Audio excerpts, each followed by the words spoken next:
5월 24일 월요일 말씀대로 365는 에스라 3장에서 5장 말씀입니다. 포로 귀환 후에 일곱째 달에 성전 제단이 다시 세워집니다. 거기서 예배와 초막절이 다시 드려집니다. 여기서 중요한 것은 제단을 그 터에 세웠다는 겁니다. 그 터에. 오래전 파괴되었던 원래 제단 터를 어떻게 바로 찾았을까? 어떻게 그걸 발견해서 바로 거기 위에 제단을 다시 세웠을까? 성전이 파괴된 지 오래되었고요. 귀환자 중에 상당수는 바벨론에서 태어난 사람들, 예루살렘엔 한 번도 살아본 적도 그 그림을, 사진을, 그땐 사진도 없었죠. 예루살렘이 어떻게 생겼는지 그림조차 본 적도 없는 2세들인데 말입니다.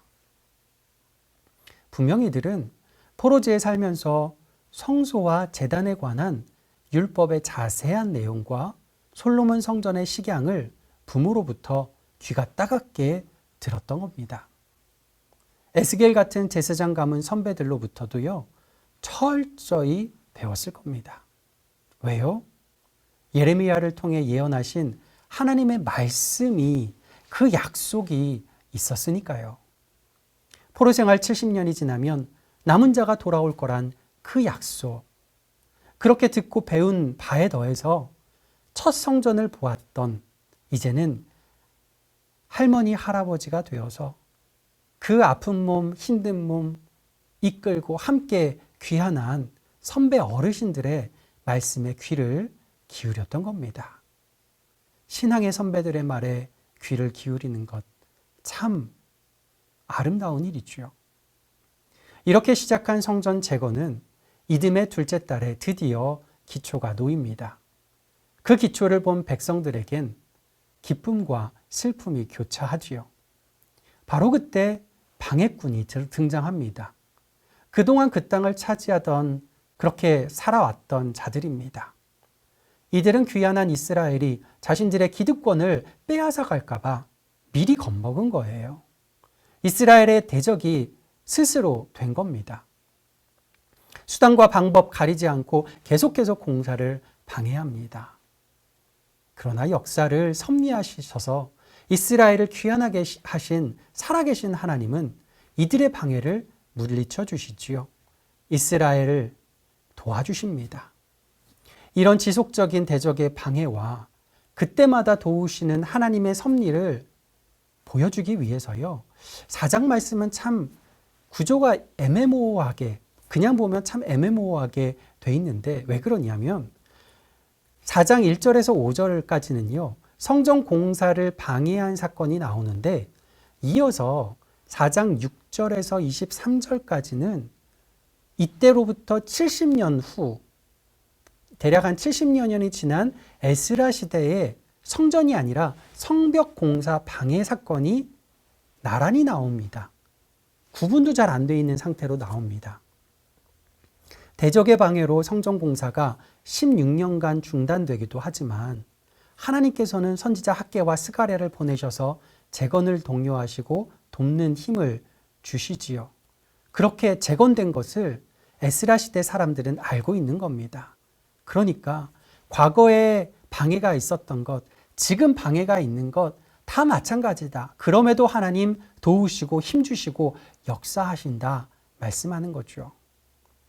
이에 힘을 얻은 스룹바벨과 예수아가 성전 건축을 재개하지요. 이처럼 주님의 말씀을 듣고 배우기에 힘쓰며 그 말씀대로 살아가는 사람도요, 우리 대적 사단마귀에 계속되는 방해 공작에 힘들어할 수도 있습니다. 그러나 말씀대로 365처럼요, 매일매일 말씀의 벽돌 하나, 기도의 벽돌 하나 쌓아 올라가는 마음의 성전 공사를 멈추지 말아야 합니다. 우리를 돕는 하나님의 손길이 훨씬 더 크고 훨씬 더 능력이 있기 때문입니다.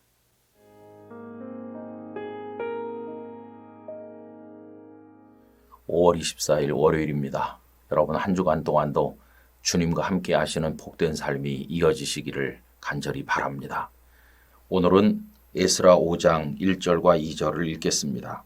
선지자들 곧 선지자 학개와 이도의 손자 스가랴가 이스라엘의 하나님의 이름으로 유다와 예루살렘에 거주하는 유다 사람들에게 예언하였더니 이에 스알디엘의 아들 수룹바벨과 요사닥의 아들 예수아가 일어나 예루살렘에 있던 하나님의 성전을 다시 건축하기 시작하며 하나님의 선지자들이 함께 있어 그들을 돕더니.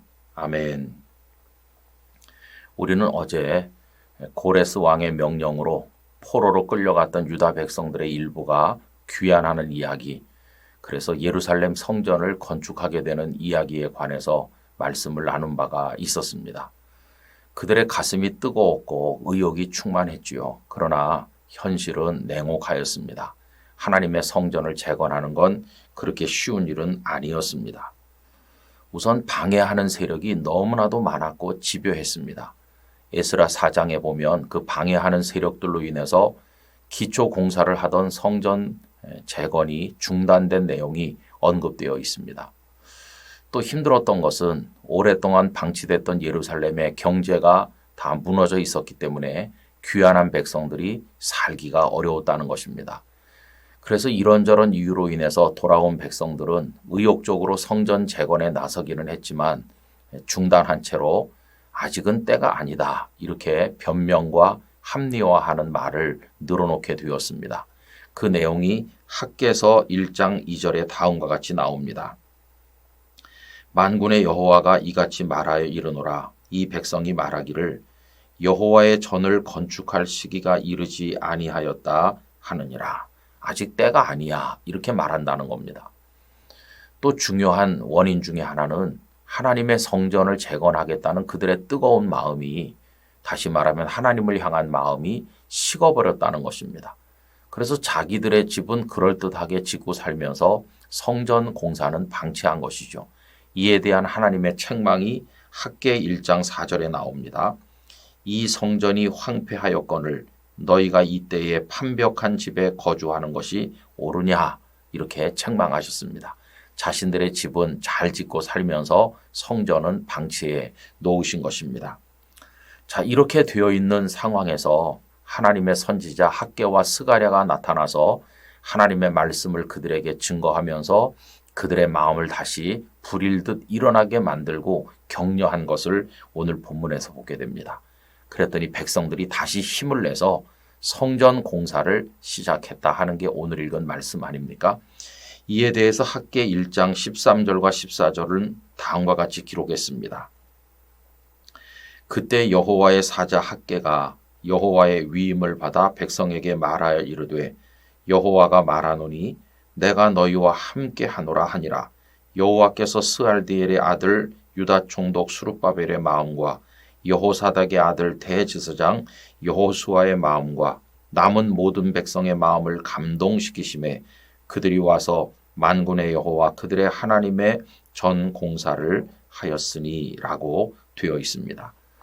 여러분, 모든 거룩한 일에는 반드시 방해가 있게 마련이고 사단이 역사하게 마련입니다.